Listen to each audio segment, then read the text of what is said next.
నమస్తే.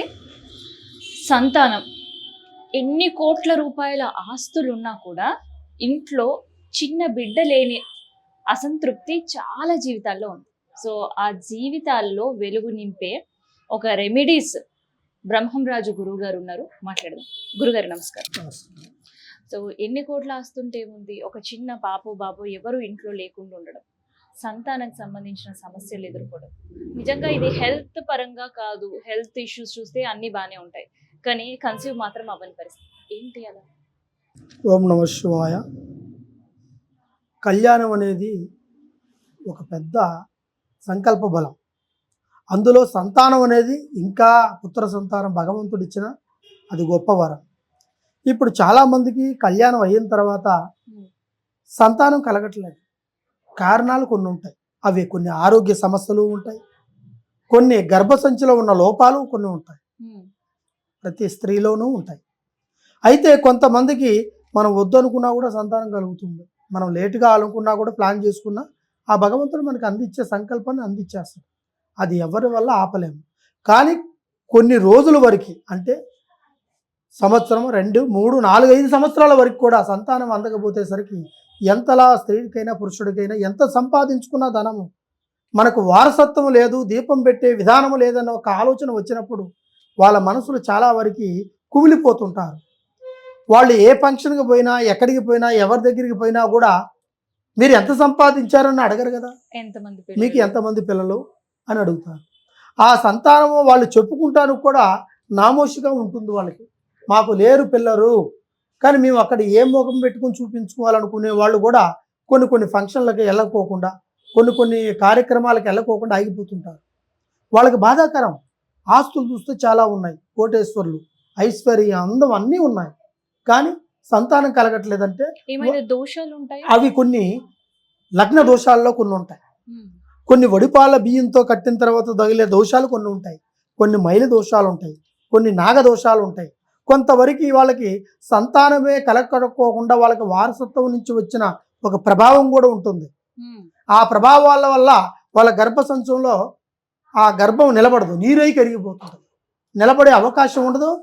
5వ నెల 3వ నెల రాగానే మారిపోతుంటుంది, నిలబడదు. చాలామందికి వాళ్ళు చాలా సంతోషపడతారు, 3వ నెల నిలబడింది, ఇంతవరకు మనకి ఏది మనకి కాలేదు కాబట్టి, కనబడలేదు కాబట్టి ఇక మనకి నిలబడిపోతుందని నిర్ధారణ చేసుకునే సమయంలో వాళ్ళకి నిరాశ ఎదురవుతుంది. ఎందువల్ల అంటే ఈ ప్రభావం ఆ గర్భసంచి సంకల్పానికి అమురుకొని ఉంటాయి ఈ దోషాలు. అప్పుడు ఆ దోష పరిహారం చేసుకున్న తర్వాతనే వాళ్ళకి కంపల్సరిగా ఆ గర్భ సంకల్పం నిలబడిపోతుంది. పండంటి బిడ్డలను జన్మిస్తారు. తర్వాత వాళ్ళ జీవనాధారంలో కూడా ఎటువంటి లోటుపాటు లేకుండా సంతానం కలుగుతుంది. కొంతమంది అయితే పొట్టు చుట్టూ తిరుగుతుంటారు, నాగదోషం ఉందేమో అని. కొంతమంది నాగదోష ప్రదర్శనలు చేపిస్తుంటారు కాళాస్త్రిలో కూడా. కొంతమందికి అయితే ఇక పోతే వాళ్ళకి సంతానం గురించి ఎన్ని హాస్పిటల్లో తిరిగినా కలగదు. కారణం అది జీన్స్ నుంచి వచ్చే వాళ్ళకి ఉంటుంది. గర్భసంచిలో నీరు బుడ్డలు, నీటి బుడగలు, తర్వాత గర్భసంచిలో చిన్నదిగా ఉండడము, గర్భసంచి లోపాలు ఉంటాయి. వాటి వల్ల కూడా కాకుండా ఉండే అవకాశాలు కొన్ని ఉంటాయి. అది సైన్స్ ద్వారాగా ఎదురవుతుంది.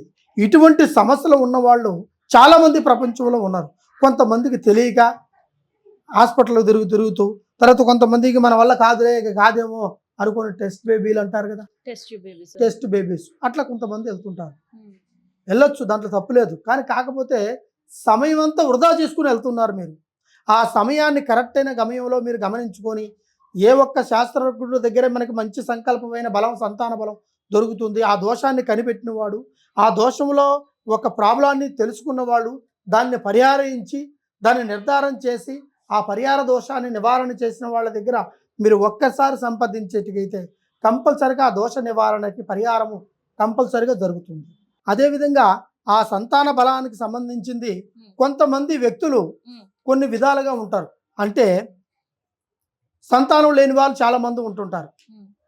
వాళ్ళు కొంతమంది అకస్మాత్తుగా వచ్చి మనకు కళ్యాణ గడి అంటే పెళ్ళి అంటే ఎంతమంది వస్తుంటారు కదా, పెళ్ళిళ్ళు చూడడానికి, నూతన దంపతుల్ని ఆశీర్వదించడానికి, చూడటానికి ఎక్కడెక్కడి నుంచో పెళ్లి పత్రిక పిలిచినా వస్తారు.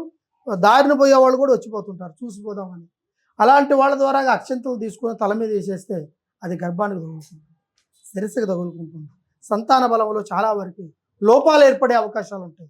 వాళ్ళకి సంబంధించిన గ్రహస్థితులు, ప్రాబ్లాలు, ఒక దోషాలన్నీ వీళ్ళకి తగులుకునే అవకాశాలు 100% ఉంటాయి. అది సంతానం లేని వాళ్ళు చేస్తే. ఇందులో మైల దోషంలో కొంతవరకు ఉంటుంది. అర్థంగా మైల్లో మంచి మైల ఉంటుంది, చెడు మైల ఉంటుంది. దీన్ని బట్టి కొంతమంది బయట నుంచి వచ్చే వాళ్ళతో వాళ్ళు పిల్లల్ని తీసుకొచ్చుకొని వాళ్ళ చేతుకుంటూ కూడా అక్షింతలు వేపిస్తుంటారు కొంతమంది. అలాగ చేసే దానివల్ల కూడా కొన్ని ప్రభావాలు ఏర్పడుతుంటాయి. దోష ప్రభావాల్లో సంతానానికి చాలా ఎక్కువగా దాని ఎఫెక్ట్ చూపిస్తుంటుంది. తర్వాత వాళ్ళు ఒక ఆడకూతురు పుట్టినా చాలు, మగవాడు పుట్టినా చాలు కదా అని అనుకొని చాలా వరకు ఆలోచన పడతా ఉంటారు, బాధపడతా ఉంటారు.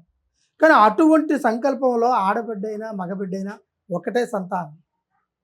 ఏ రోజుటికి మగవాడని, ఆడకూతురని ఎప్పటికీ ఆలోచించండి. సంతానం భగవంతుడు ఇచ్చిన వరం.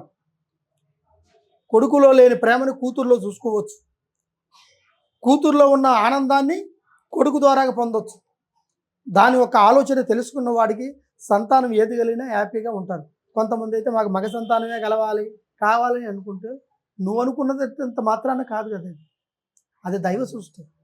నీకు ఏది ప్రాప్తి ఉందో, ఏ పండు ప్రాప్తి ఉంటుందో ఆ పండుతోనే నువ్వు భుజించాల్సి వస్తుంది, భోంచేయాల్సి వస్తుంది. అదేవిధంగా నీకు ఆ గర్భంలో నీకు అటువంటి పండే పుడుతుందే తప్ప నువ్వు అనుకున్నట్టుగా కలిగితే ఇక మన మానవులు ఎందుకు? దైవ సృష్టిని ఎవరిని దాటించాలి. అది చాలా గొప్పది, విలువైనది. అదేవిధంగా మనం చేసే పూజలు కూడా పొద్దున్నే లేచి స్త్రీ తలస్నానం చేసుకొని పూజ చేసుకొని సంతాన భాగ్యాన్ని, సౌభాగ్యాన్ని, ఆరోగ్య భాగ్యాన్ని, మాంగళ్య భాగ్యాన్ని, ధన భాగ్యాన్ని, తర్వాత కుటుంబ ఐక్యత బలాన్ని, ఈ 5టిని పూజించుకోవాలి తన మనసులో కోరుకునే విధానం. దాని తర్వాత భగవంతుడు నీకు ఏ వరం కావాలనుకుంటాడో కంపల్సరీగా మీకు ఇచ్చేస్తాడు దేవుడు. కానీ సరైన పద్ధతిలో పోవాలి.